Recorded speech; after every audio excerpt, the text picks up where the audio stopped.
Хақ тағала шексіз құдіретімен адамды жаратып, мұнан соң періштелеріне адамға сәжде етіңдер деп әмір етті.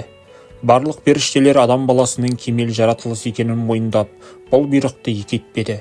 Тек Иблис қана бас тартты. Аллах тағала қаһарланып: «Ей Иблис, менің бұйрығымды тыңдамайтын сен кімсің? Адамға неге сәжде жасамайсың?» деді.